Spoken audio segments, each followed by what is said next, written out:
의원님, 예. 오늘 보고한 거, 세게 보고했어요.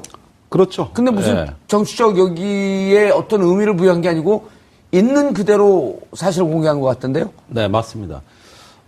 그러니까 두 가지 사항이에요. 예. 자, 첫 번째는, 왜 6기가 다 한국에 들어와 있었는데, 예. 성주 사드 부지에 2기만 들어온 걸로 지금까지, 예. 언론에도 발표 안 하고, 심지어는 대통령한테까지도 보고 안 했느냐. 4기가 더 있지 않느냐. 이 부분인데, 최초에 국방부가 아마 26일 날, 지난달 26일 날. 지지난달입니다, 이제. 그렇습니다. 예. 청와대 보고서에서는 초안에 넣었다가, 예. 국방부 정책실장, 위승락 씨죠. 예. 지금 3스타예요. 위승호 씨인가? 위승호 씨. 위승호 씨. 맞습니다.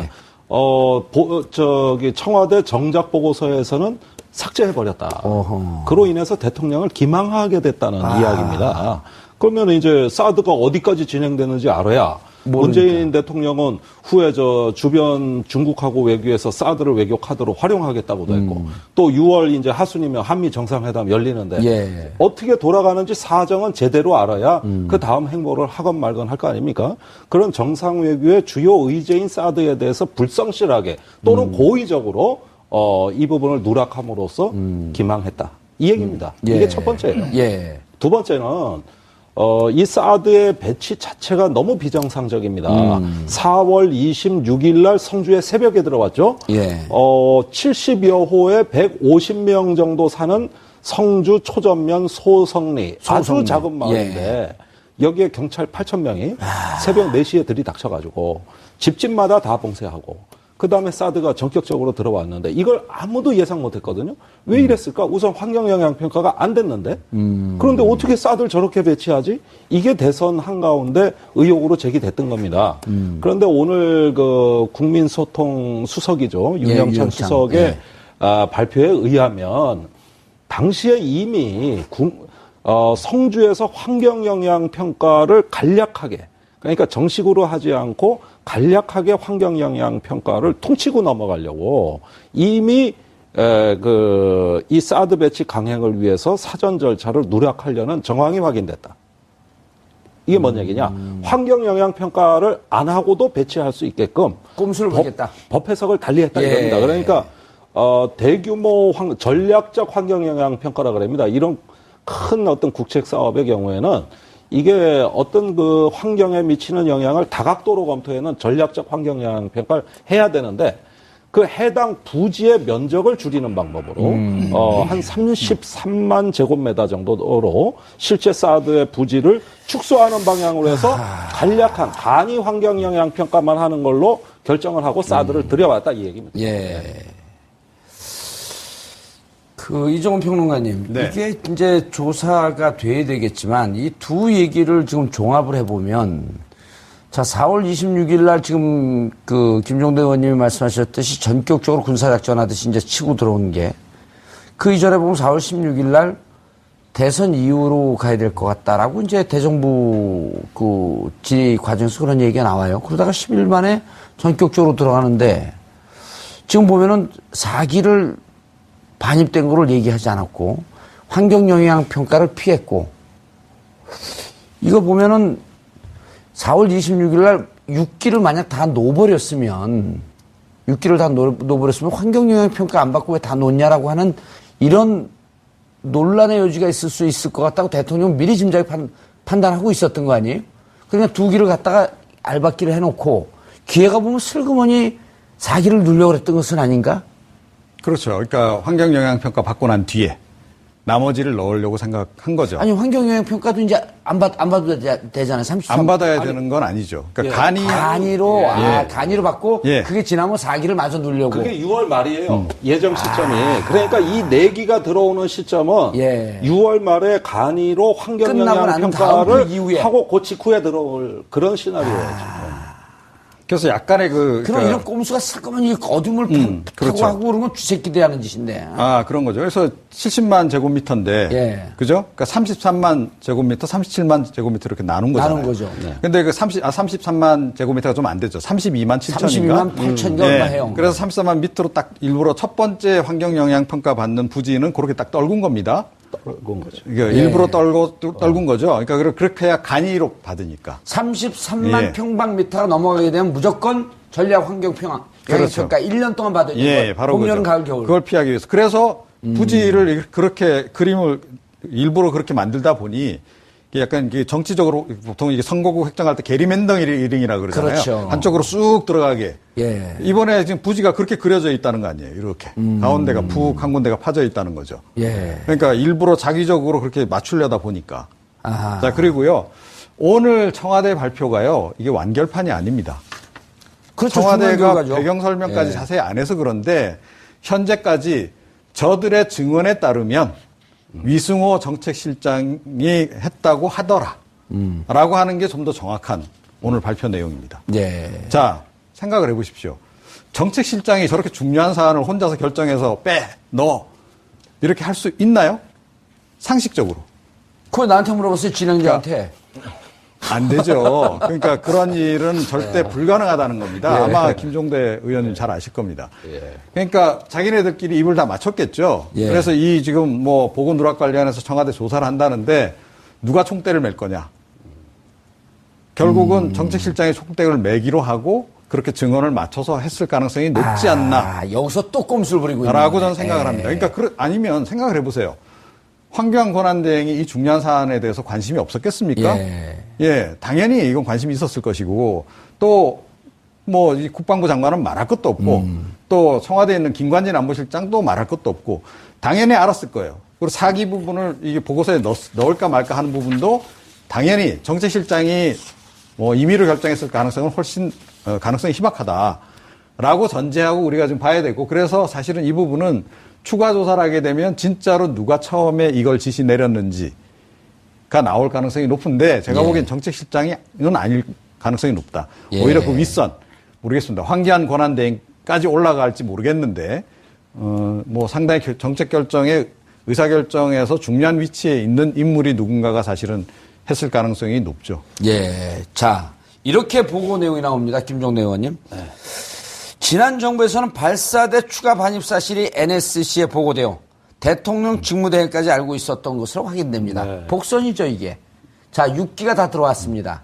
6기가 반입이 돼서 대기하고 있다가 2기만 배치가 됐고 2기도 전개는 되지 않았죠. 근데 한간에 또 전개됐다라고 하는 그런 국방부 장관의 중간에 이상 보고도 한 번 있었어요. 네, 3월 6일 상황이에요. 예, 엑스밴드 레이더가 마치 예. 그 미사일 발사하는 것을 파악한 것처럼. 예. 그리고 보면은 NSC에 보고돼서 대통령 직무대행까지. 이건 뭐냐면 앞으로 최종 조사 결과에서 황교안 권한대행, 그 다음에 김관진, 또 누구죠? 국방부 장관? 한민국. 여기까지는 삼총사. 아, 그런데 예. 그 탄핵 정국에서 황교안 대행 정부 이 체제에서 사드 문제를 관리한 당사자가 김관진 안보실장입니다. 예. 보고는 했을까요, 안 했을까요? 위에? 아니, 김관진 안보실장이 그때 계속 미국에 왔다 갔다 하면서 이 모든 것을 관리한 컨트롤 타워, 총사령탑이라 이겁니다. 오히려 국방부가 늦게 알았을 거예요. 결정되는 거는. 그렇죠. 한민구 장관은 그 뒤로 쫓아다니기 국방부가 바빴을 좀 겁니다. 억울한 측면이 있죠. 그런 점에 있어서. 그러니까 지난 정부에서도 말이지, 온갖 심부름 다 했는데 정부 바뀌니까 나만 얻어맞아 이렇게 생각할 수도 있는 거죠. 그러나 사드에 대한 그 대화 한미 간의 창구는 김관진 안보실장이란 말입니다.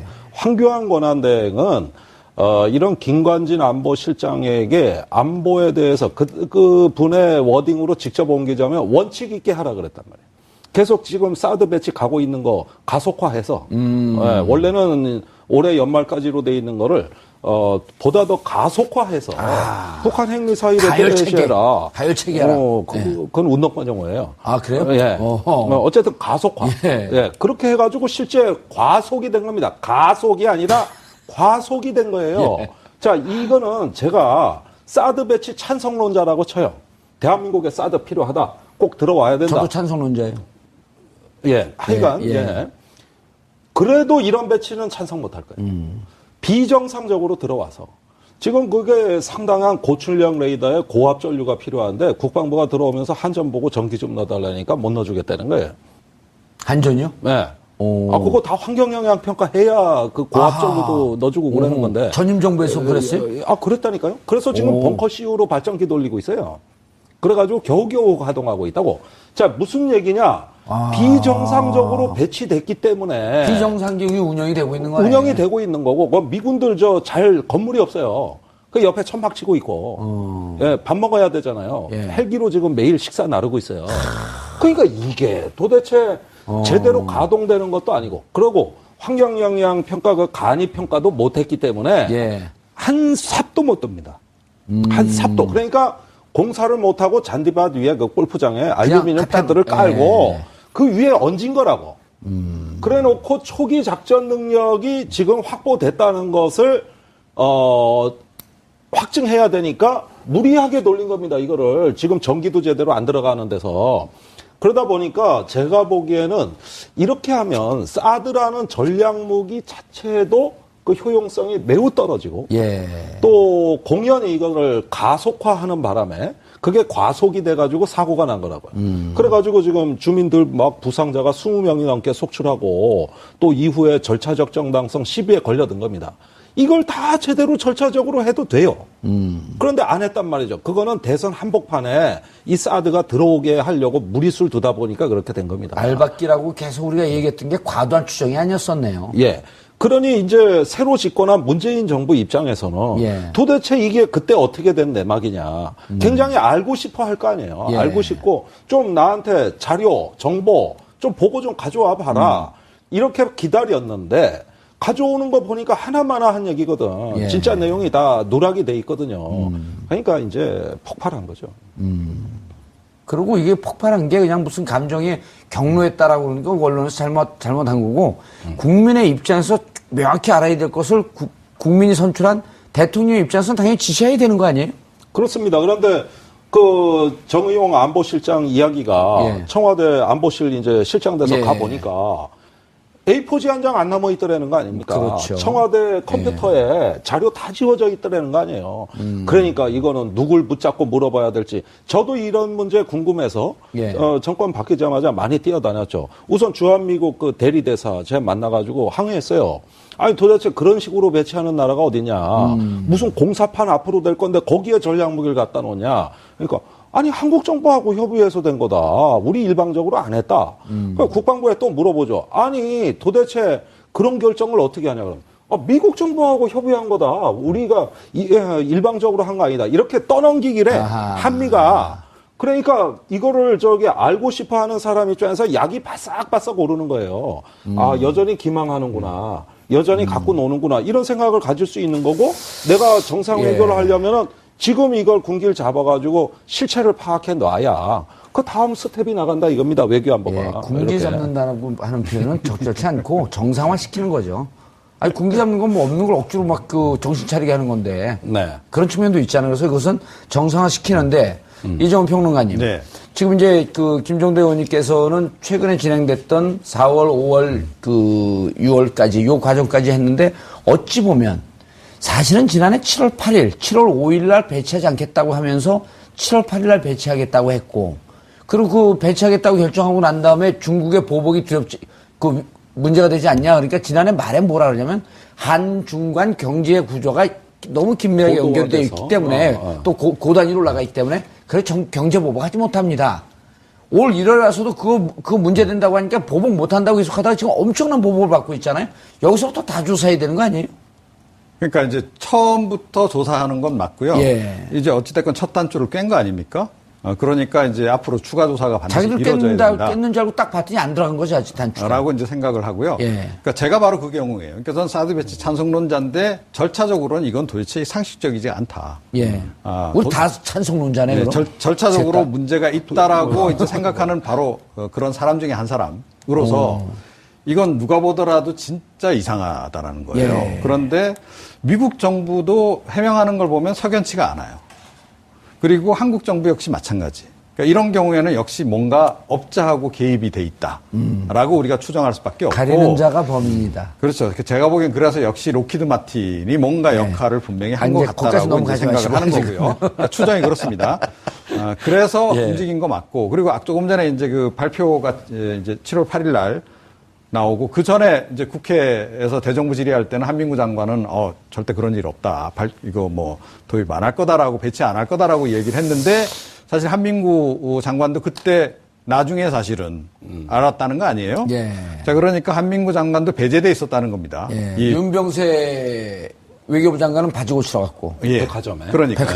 그러니까 이 두 사람 다 배제된. 멀리 떨어진 백화점에. 그렇죠. 두 사람이 배제된 상태에서 그럼 일이 진행됐다 그러면 누가 이걸 주도했을까? 그러니까 결국은 역시 김종대 의원께서 말씀하셨듯이 우리가 합리적으로 의심할 수밖에 없는 인물은 김관진 안보실장이라고 이제 봐야 되는 거고요. 전체 그림은 김 의원님, 전체 그림은 어느 정도 좀 이제 맞아 떨어지는 것 같아요. 그러니까 6월 말에 간단한 환경 평가를 받기 전까지는 좀 비공개로 살금살금 하고 있다가 환경영향평가 받고 나면 맞아 4기까지 놓아서 1포대는 완성을 시키려고 했던. 1포대 완성시키게 되면 나머지 7개 포대 금방 들어가는 거거든요. 예.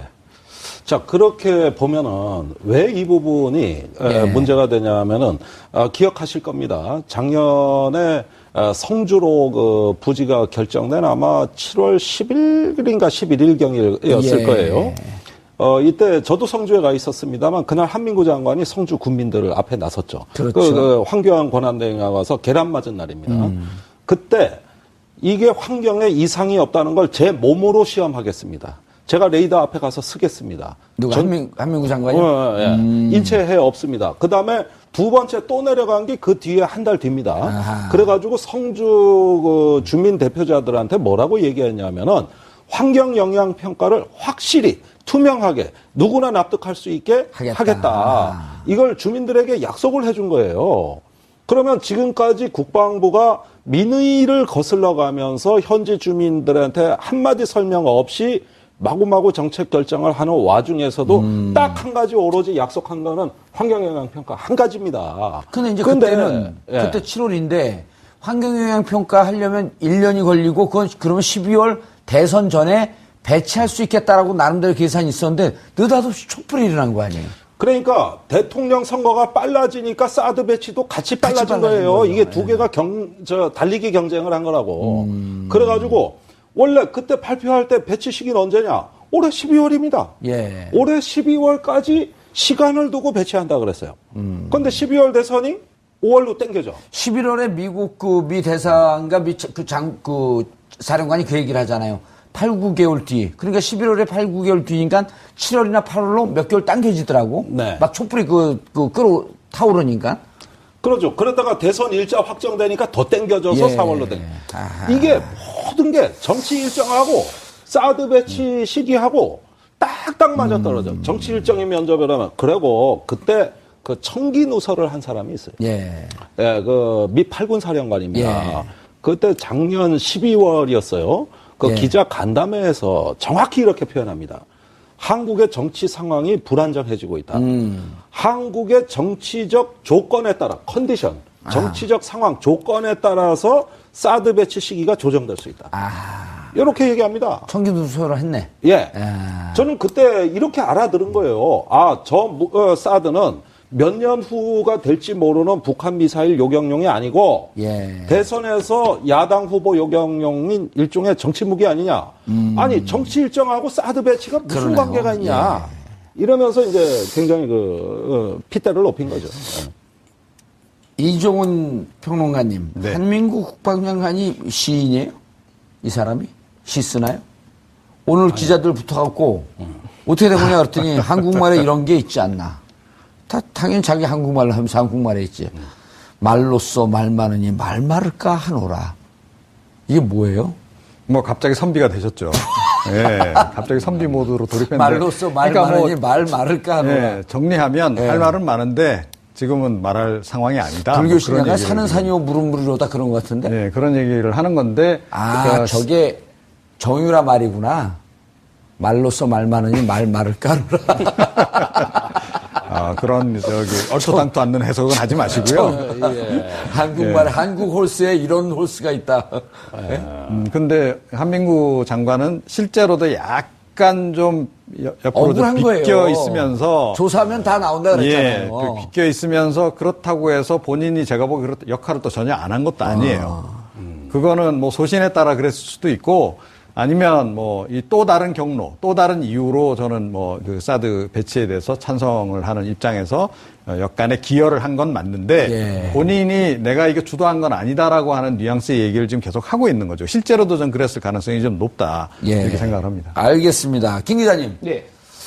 국방부가 이제 지금 그 콩복듯이 탁탁탁탁 튀기고 있어요. 그 감사원이 역대 최대 규모의 무기 도입 사업, 차세대 전투기 FX 사업에 대해서 감사를 벌이고 있다. 예. 4월부터 벌이고 있습니다. 예, 2015년 10월 1일인데 예. 아마 이 사드 배치 도입되는 과정과 비슷한 막 데자뷰를 느낄 정도로 대통령에게 가리고 공개하지 않고 비공개로 어떻게 된 내용인가 이거는? 그러니까 아시다시피 근데 FX 사업 자체가 이제 그 박근혜 정부의 최대 이제 무기 방위 산업이었고요. 근데 7조 원 정도의 규모였고, 근데 여기에 이제 갑자기 기종이 F-35로 바뀌는 과정에서 굉장히 2013년 일이죠. 예, 2013년에 바뀌는 과정에서 급작스럽게 변경이 됐고, 그러면서 여기에 이제 김관진 당시 국방부 장관이 개입을 한 것이 아니냐는 의혹이 계속 있어 왔는데요. 그래서 이거 지금 박근혜 정부 당시에도 방위 산업에 대한 비리를 조사를 했지만은 이명박 정부 것만 하고 박근혜 정부 때 있었던 일은 전혀 손을 대지 않았거든요. 그래서 지금 이게 엄청난 규모의 그 비리가 의혹이 제기되고 있기 때문에 지금 이게 조사를 해야 된다라는 어떤 여론이 굉장히 높아지고 있습니다. 이거 큰 건 아닌가요? 김종대 의원님. 네, 정확하게 7조 8천억 원짜리 사업입니다. 40대를 F-35 스텔스 전투기를 도입하는 처음에 사업이에요. 60대 하겠다 그랬던 거 아니에요? 그것은 이제 한 6년에 걸쳐서 방위사업청이 입주해온 것은 약 한 8조 4천억 원 정도를 들여서 차세대 전투기 60대를 도입하겠다 하고 입찰을 한 결과 미국 보잉사의 F-15 사일런트 이글이 단독 기종으로 선정됩니다. SE가 사일런트 이글의 준말이군요. 그거 모르셨어요? 예, 몰랐어요. 그래서 이 기종으로 선정이 돼가지고 발표가 됩니다. 유일하게 입찰에 통과했다. 그러면 그 다음 순서는 뭐냐? 김관진 국방장관이 주재로 열리는 방위사업 추진위원회에서 재가를 받으면 되는 거야. 여기서 의결을 하면 된다고. 그런데 그게 2013년 9월 그 추석 연휴 때 연휴가 끝나면 그 방추위가 열리기로 돼 있었는데 그 연휴 직전부터 이상한 일이 일어나기 시작한 거예요. 그 입찰에 통과한 F-15 사일런트 이글이 스텔스 기종도 아니고 또 여러 가지 어떤 조건이 안 맞아서 사업을 재검토해야 된다. 이런 이야기를 국방부 전력자원실장이 여러 군데 이 추진위원들 19명을 상대로 해서 이제 작업이 들어간 겁니다. 그 다음에 막상 연휴가 끝나고 방추위가 열렸는데 2명이 민간위원이 부동의하고 이건 절대 서명 못한다. 나머지 17명이 부동의안에 서명했어요. 그러니까 국방부 전력자원실장이 간사위원으로서 부결안을 낸 겁니다. 거기에 2명을 제외한 나머지들이 서명을 합니다. 부결을 이제까지 토의했고 결정된 거를 6년을 해온 걸. 거기서 부결하는 안을 결정하고 다시 평가가 들어가서 입찰 끝에 이번에는 F-35로 기종을 선정해 주기 위해서 F-35가 비쌀 거 아니에요. 대수를 줄여. 그래서 총 사업비 내에서 그 F-35가 구매가 가능하도록 사업 계획을 다시 짭니다. 그 다음에 요구 성능에 스텔스 기능을 집어넣죠. 이렇게 하면은 이 평가 하나만화예요. 그래서 F-35로 다시 기종이 변경되는 걸 안을 다시 올려가지고 방추위에서 이번에는 이거를 가결을 시켜버리는 사건이 되는 것이죠. 그때 우리가 이정훈 평론가님, 그때 우리가 이게 2012년에 박근혜 당시 대선 후보가 이명박 정부에다가 뭐라 그러냐면 차세대 전투기 사업은 다음 정권으로 넘겨라. 그럴 때 우리가 농담 비슷하게 이렇게 얘기를 했어요. 그 MB 정부는 4대강으로 많이 먹었으니 방위산업 우리가 좀 먹게 놔둬라. 한 10조 가까이 되는 사업이니까. 그렇게 농담식으로 얘기하고 그거 막 벌받은 사람들도 있어요. 그런데 결국 결과적으로 그렇게 되고 있어요. 그런데 로키드 마틴이 이제 그것만 먹은 게 아니라는 거죠. 그러니까 이제 박근혜 정부 내도록 좀 그쪽에서 가져간 사업 규모가 좀 엄청난 거 아닙니까? 8조라는 거 아니에요? 아니요. 10년간 36조 원어치를 계약해 줬어요. 10년간 언제부터 언제까지? 그러니까 MB 박근혜 대통령 그다음에 참여정부 말기에서 지난 10년간. 와, 36조요? 네, 36조예요. 그리고 로키드 마틴에다가 계약했기 로키드 마틴에다가 한 회사에. 그리고 이제 F-35를 사오면 그 비행기만 사오는 게 아니잖아요. 예. 근데 부품도 계속 들어가죠. 게다가 이 박근혜 정부 때 완전히 로키드 마틴에 다 몰아주기를 합니다. 그러니까 F-16. 그리고 성능 개선 그 사업도 다 그렇죠. 가져가죠. 그것도 가져갔죠. 자, 그런 식으로 해서 지금 최종적으로 로키드 마틴이 궁극적으로 가져갈 그 금액 규모가 앞으로 향후 한 20, 30년 동안에 한 200조 정도 될 거라고 지금 추산을 하고 있거든요. 자, 그게 이제 이명박 정부 때 로키드 마틴이 가져갔던 사업에 지금 13배가 넘는다는 겁니다, 지금. 그 다음에 뭐 노무현 전 대통령 때하고 비교하면 100배 이상. 이런데, 자, 그래서 이 결국 로키드 마틴하고 뭔가 지금 관계설에 대해서 이 얘기가 나오는 거고, 와, 어마어마하네. 200조. 그리고 이제 정유라가 30년간. 예, 정유라가 아프터 서비스. 정유라가 증언했다는 자기 아버지는 김관진 아저씨하고만 형동생하고한다. 그거가 이제 같이 연결이 돼서 지금 뭔가 지금 그 라인에서 움직이지 않았을까. 사실은 그러니까 F-35로 기종 변경이 일어난 직후에 뭔가 비선이 개입했다라는 소문이 파다했어요. 파다했고 뭐 그때 당시 비선이라고 하면 정윤회 씨가 주로 거명이 많이 됐고 정윤회 그리고 이제 최순실도 살짝 거론이 됐었고 이미 그랬다는 거지 그 시기에. 자 그러면 사실은 이제 국방부 장관은 김관진이었고 또 만약에 정윤회 씨하고 특별한 관계였다라고 한다면 그림이 싹 그려지는 거 아닙니까? 예, 그렇게 볼 수가 있는. 만약에 그게 사실이라면 이거는 사실은 그 제2의 로키드 사건. 이라고 봐야 되는 거죠. 70년대 중반에 일본의 로키드 사건 기억하십니까? 그렇죠. 기억합니다. 단학가까지 다. 주로 오늘 저한테 물어보는 분야에 계속. 테스트를 좀 실력 테스트. 아니, 그런데 수준이 근데 그 당시에 그 70년도에 일어났던 그 로키드 사건하고 이번 사건을 보게 되면 약간 패턴이 비슷하다는 느낌도 갖게 돼요. 그때 그 로키드 사건 때문에 수상이 날아가는. 네. 김 의원님, 그런데 이제 문제는 뭐냐면 이게 누굽니까? 김영삼 대통령 들어왔을 때 93년도에 군대 사조직인, 전두환 노태우 중심으로 한 하나회. 이것을 싹 끄집어냈잖아요. 그렇습니다. 그런데 지금 요즘 나오는 얘기가 군대 알자회. 알자회예요, 알자회예요? 서로 알자회. 알고 지내자는 알자. 그게 무슨 족폭 중에서 제일 수준 떨어지는 게 우린 같은 식구라면서 식구파거든요. 그거랑 똑같은 수준이네. 알자회. 예, 그러니까 우연히도 독사파. 독일 사관학교 출신들. 그런데 알자회가 이제 김영삼 정부 후기에 하나회에 이어서 국내 사조직 사건으로 이게 터집니다. 문제가 되죠. 예, 그래가지고 해당자들이 엄청난 불이익을 받았어요. 진급에서도 누락되고 보직에서도 불이익 받는 등. 그래서 한직으로 전전을 했었습니다. 그러다가 참여정부 때 극히 일부가 구제된 적이 있고, 그 다음에 이명박 대통령 시절에는 하나회하고 알자회가 대거 구제가 됩니다. 그래서 한 기수에 3명의 하나회원이 사단장으로 진출을 하게 됩니다. 하나회도 살아나요? 네, 살아납니다. 그래서 사단장으로 가죠. 그래서 그 전두환 대통령 조카 사위에 했던 그분은 이제 박근혜 정부에서 사성장군까지 진급을 해가지고 하나회, 알자회, 독사파가 다 살아나는 거네 그러면은. 아니 어떻게 그러니까 되는 겁니까, 그게?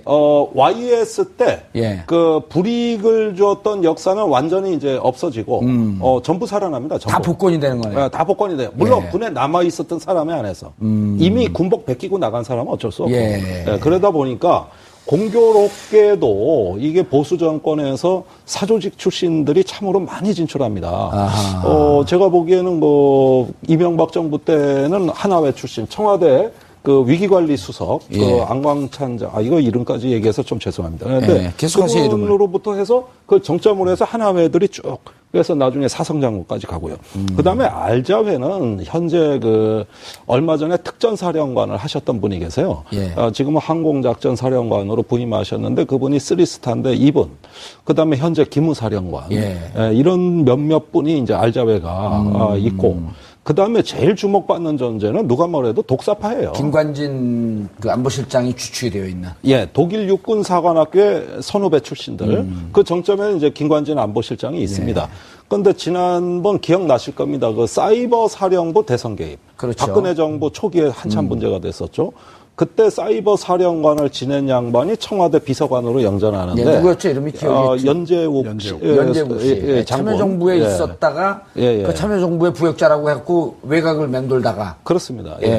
이제 그분이 김관진 장관 당시 장관하고 독일 선후배 관계로 끈끈이 맺어지고 전교 1등만 독일 상관학교로 보낸다는 게 맞나요? 육사에? 아니 그건 그분들 주장인데 그때 한 명 보내다 2명 보내다 이랬어요. 성적표는 확인 안 하셨다는 거죠? 그거 전교 1등 거기에 다 보내는 법이 어디 있습니까? 세상에 그런 거. 한 명 내지 2명 매기수에서? 매기수에서. 어떨 땐 2명 보냈어요. 그래서 이제 장관은 중에는 김태형 국방장관 같은 분, 이런 분이 독일 사관학교 출신이고, 그 다음에 그 사드 배치와 관계해서 왜 독사파 얘기가 나오느냐 하면은 지금 위승호 정책실장 전임자가 이 모든 사드에 관한 일을 거의 다 실무를 맡아서 했어요. 누구죠, 그분이? 가만히 있자. 내가 지금 유재승 예비역 장군입니다. 그런데 이분이 독사파예요. 그런데 한민구 장관이 약간 뭘 모르는 것 같다 이렇게 얘기하잖아요. 이 유재승 실장은 항상 청와대를 자주 드나들었습니다. 그래가지고 이 사드에 관해서 김관진 실장의 직접 지휘를 받았어요. 그때 이상한 일이 많이 터진 거예요. 알겠습니다. 7월 8일 날 발표부터 작년 11월까지. 그래서 이 문제의 핵심에는 독사파가 있을 것이다. 그래서 국방부 청와대 독사파 라인 극소수 외에는 사드가 어떻게 돌아가는지 아는 사람이 국방부에 없는 거예요. 기획조정실장, 국방부 차관. 제가 물어보면 나는 모른다. 난 라인에 없다. 이런 얘기를 하는 것이지. 정윤회와의 라인을 찾으면 되네요, 이제. 거기까지는 생각 못 하셨죠? 거기까지는 생각 못 했어요. 아직까지도 잘 연결이 안 돼요. 그거 연결이 됩니다. 정윤회 씨 눈이 좀 독사처럼 생기지 않았을까요? 아니요. 내가 보니 우리 정봉주 진행자가 훨씬 독사가 돼. 내가 보기에는 머리 모양도 살모사형이잖아요. 알겠습니다. 그 말도 이렇게 좀 알겠습니다. 28,000개 얼마 해요. 그래서 34만 밑으로 딱 일부러 첫 번째 환경 영향 평가 받는 부지는 그렇게 딱 떨군 겁니다. 떨군 거죠. 일부러 떨군 거죠. 그러니까 그렇게 해야 간이로 받으니까. 33만 평방미터가 넘어가게 되면 무조건 전략 환경 평가. 그렇죠. 그러니까 1년 동안 받아야 돼요. 바로 봄, 여름, 그죠. 가을, 겨울. 그걸 피하기 위해서. 그래서 부지를 그렇게 그림을 일부러 그렇게 만들다 보니 약간 이게 정치적으로 보통 이게 선거구 획정할 때 게리맨더링이라고 그러잖아요. 그렇죠. 한쪽으로 쑥 들어가게. 이번에 지금 부지가 그렇게 그려져 있다는 거 아니에요. 이렇게. 가운데가 푹 한 군데가 파져 있다는 거죠. 그러니까 일부러 자기적으로 그렇게 맞추려다 보니까. 자, 그리고요. 오늘 청와대 발표가요. 이게 완결판이 아닙니다. 그렇죠. 청와대가 배경 설명까지 자세히 안 해서 그런데 현재까지 저들의 증언에 따르면 위승호 정책실장이 했다고 하더라. 라고 하는 게 좀 더 정확한 오늘 발표 내용입니다. 자, 생각을 해보십시오. 정책실장이 저렇게 중요한 사안을 혼자서 결정해서 넣어. 이렇게 할 수 있나요? 상식적으로. 그거 나한테 물어봤어요, 진행자한테. 안 되죠. 그러니까 그런 일은 절대 불가능하다는 겁니다. 아마 김종대 의원님 잘 아실 겁니다. 그러니까 자기네들끼리 입을 다 맞췄겠죠. 그래서 이 지금 보건 누락 관련해서 청와대 조사를 한다는데 누가 총대를 맬 거냐. 결국은 정책실장이 총대를 매기로 하고 그렇게 증언을 맞춰서 했을 가능성이 높지 않나. 여기서 또 꼼수를 부리고 있는 라고 저는 생각을 합니다. 그러니까 아니면 생각을 해보세요. 황교안 권한대행이 이 중요한 사안에 대해서 관심이 없었겠습니까? 당연히 이건 관심이 있었을 것이고, 또, 이 국방부 장관은 말할 것도 없고, 또 청와대에 있는 김관진 안보실장도 말할 것도 없고, 당연히 알았을 거예요. 그리고 사기 부분을 이게 보고서에 넣을까 말까 하는 부분도 당연히 정책실장이 임의로 결정했을 가능성은 훨씬, 가능성이 희박하다라고 전제하고 우리가 지금 봐야 되고, 그래서 사실은 이 부분은 추가 조사를 하게 되면 진짜로 누가 처음에 이걸 지시 내렸는지가 나올 가능성이 높은데 제가 보기엔 정책실장이 이건 아닐 가능성이 높다. 오히려 그 윗선 모르겠습니다. 황교안 권한대행까지 올라갈지 모르겠는데 상당히 정책 결정에 의사결정에서 중요한 위치에 있는 인물이 누군가가 사실은 했을 가능성이 높죠. 필요한데 국방부가 들어오면서 한전 보고 전기 좀 넣어달라니까 못 넣어주겠다는 거예요. 한전이요? 네. 그거 다 환경영향 평가해야 그 고압전구도 넣어주고 그러는 건데. 전임 정부에서 그랬어요? 그랬다니까요. 그래서 지금 벙커 CU로 발전기 돌리고 있어요. 그래가지고 겨우겨우 가동하고 있다고. 자, 무슨 얘기냐? 비정상적으로 배치됐기 때문에. 비정상적이 운영이 되고 있는 거 아니에요? 운영이 되고 있는 거고, 미군들 건물이 없어요. 그 옆에 천막 치고 있고, 예, 밥 먹어야 되잖아요. 예. 헬기로 지금 매일 식사 나르고 있어요. 그러니까 이게 도대체 제대로 가동되는 것도 아니고, 그리고 환경영향 평가, 그 간이 평가도 못했기 때문에 예. 한 삽도 못 듭니다. 한 삽도. 그러니까 공사를 못하고 잔디밭 위에 그 골프장에 알루미늄 패드를 깔고 예. 그 위에 얹은 거라고. 그래 놓고 초기 작전 능력이 지금 확보됐다는 것을, 확증해야 되니까 무리하게 돌린 겁니다, 이거를. 지금 전기도 제대로 안 들어가는 데서. 그러다 보니까 제가 보기에는 이렇게 하면 사드라는 전략무기 자체도 그 효용성이 매우 떨어지고 예. 또 공연이 이거를 가속화하는 바람에 그게 과속이 돼가지고 사고가 난 거라고요. 그래가지고 지금 주민들 막 부상자가 20명이 넘게 속출하고 또 이후에 절차적 정당성 시비에 걸려든 겁니다. 이걸 다 제대로 절차적으로 해도 돼요. 그런데 안 했단 말이죠. 그거는 대선 한복판에 이 사드가 들어오게 하려고 무리수를 두다 보니까 그렇게 된 겁니다. 알박기라고 계속 우리가 얘기했던 게 과도한 추정이 아니었었네요. 예. 그러니 이제 새로 집권한 문재인 정부 입장에서는 예. 도대체 이게 그때 어떻게 된 내막이냐. 굉장히 알고 싶어 할 거 아니에요. 예. 알고 싶고 좀 나한테 자료, 정보 좀 보고 좀 가져와 봐라. 이렇게 기다렸는데 가져오는 거 보니까 하나마나 한 얘기거든. 예. 진짜 내용이 다 누락이 돼 있거든요. 그러니까 이제 폭발한 거죠.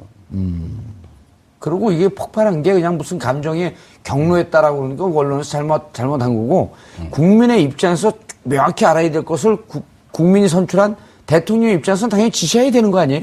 그렇습니다. 그런데 그 정의용 안보실장 이야기가 예. 청와대 안보실 이제 실장돼서 예. 가보니까 A4지 한 장 안 남아 있더라는 거 아닙니까? 그렇죠. 청와대 이 사드 배치 강행을 위해서 사전 절차를 누락하려는 정황이 확인됐다. 이게 뭔 얘기냐?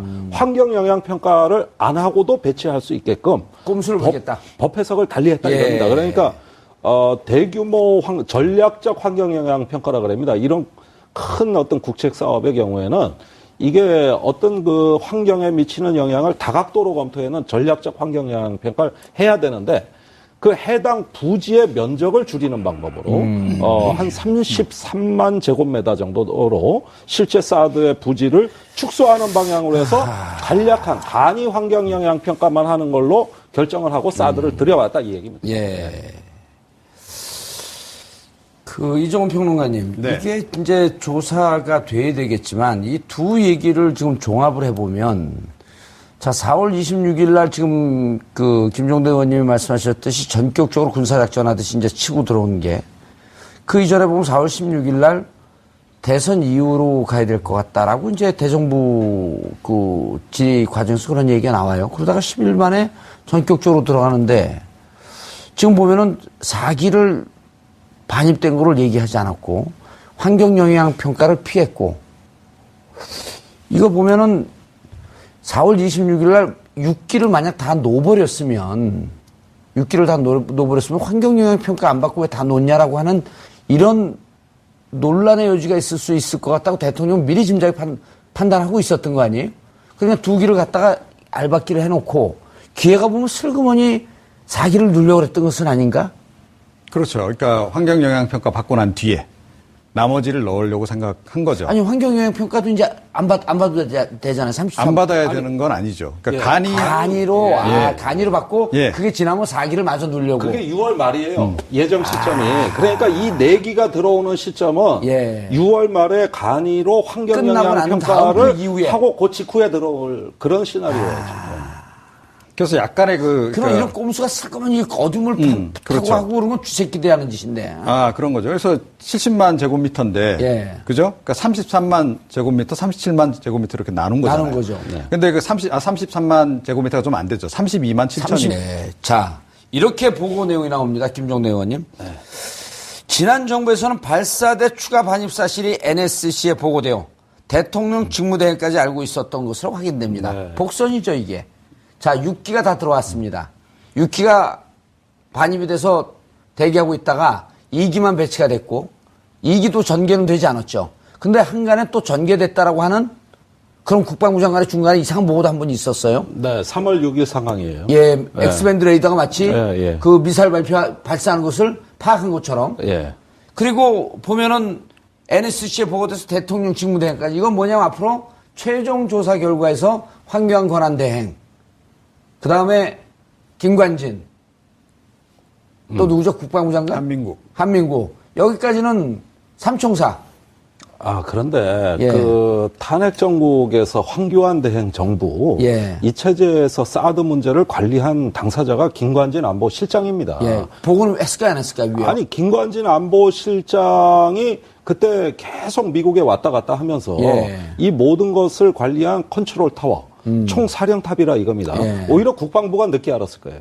결정되는 거는. 그렇죠. 한민구 장관은 그 뒤로 쫓아다니기 국방부가 바빴을 좀 겁니다. 억울한 측면이 있죠. 그런 점에 있어서. 그러니까 지난 정부에서도 말이지, 온갖 심부름 다 했는데 예. 정부 바뀌니까 나만 얻어맞아 이렇게 생각할 수도 있는 거죠. 그러나 사드에 대한 그 대화 한미 간의 창구는 김관진 안보실장이란 예. 말입니다. 황교안 권한대행은 이런 김관진 안보실장에게 안보에 대해서 그 분의 워딩으로 직접 옮기자면 원칙 있게 하라 그랬단 말이에요. 계속 지금 사드 배치 가고 있는 거 가속화해서 원래는 올해 연말까지로 돼 있는 거를 보다 더 가속화해서 북한 핵미사일에 대해라. 가열체계라. 그건 운동권정어예요. 아, 그래요? 예. 어쨌든 가속화. 예. 그렇게 해가지고 실제 과속이 된 겁니다. 가속이 아니라 과속이 된 거예요. 예. 자, 이거는 제가 사드 배치 찬성론자라고 쳐요. 대한민국에 사드 필요하다. 꼭 들어와야 된다. 저도 찬성론자예요. 예, 하여간, 예. 그래도 이런 배치는 찬성 못 할 거예요. 비정상적으로 들어와서.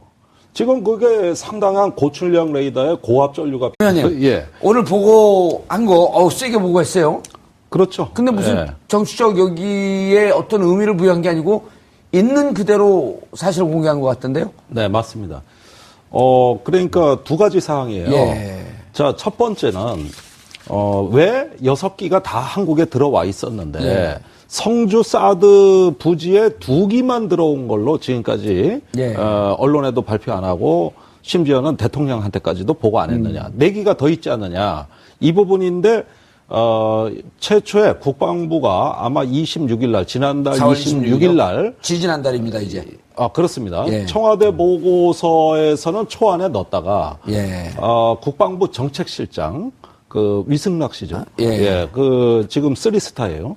위승호 씨인가? 위승호 씨. 위승호 씨. 맞습니다. 예. 청와대 정작 보고서에서는 삭제해 버렸다. 그로 인해서 대통령을 기망하게 됐다는 이야기입니다. 그러면 이제 사드가 어디까지 진행되는지 알아야 모르니까. 문재인 대통령은 후에 주변 중국하고 외교에서 사드를 외교 카드로 활용하겠다고도 했고 또 6월 이제 하순이면 한미 정상회담 열리는데 예. 어떻게 돌아가는지 사정은 제대로 알아야 그 다음 행보를 하건 말건 할 거 아닙니까? 그런 정상 외교의 주요 의제인 사드에 대해서 불성실하게 또는 고의적으로 이 부분을 누락함으로써 기망했다. 이 얘기입니다. 예. 이게 첫 번째예요. 예. 두 번째는 이 사드의 배치 자체가 너무 비정상적입니다. 4월 26일 날 성주에 새벽에 들어왔죠. 예. 70여 호에 150명 정도 사는 성주 초전면 소성리. 아주 작은 마을인데 여기에 경찰 8,000명이 새벽 4시에 들이닥쳐가지고 집집마다 다 봉쇄하고 그 다음에 사드가 전격적으로 들어왔는데 이걸 아무도 예상 못했거든요. 왜 이랬을까? 우선 환경영향평가가 안 됐는데 그런데 어떻게 사드를 저렇게 배치하지? 이게 대선 한가운데 의혹으로 제기됐던 겁니다. 그런데 오늘 그 국민소통 수석이죠. 윤영찬 수석의 발표에 의하면 당시에 이미 성주에서 환경영향평가를 간략하게 그러니까 정식으로 하지 않고 간략하게 환경영향평가를 퉁치고 넘어가려고 이미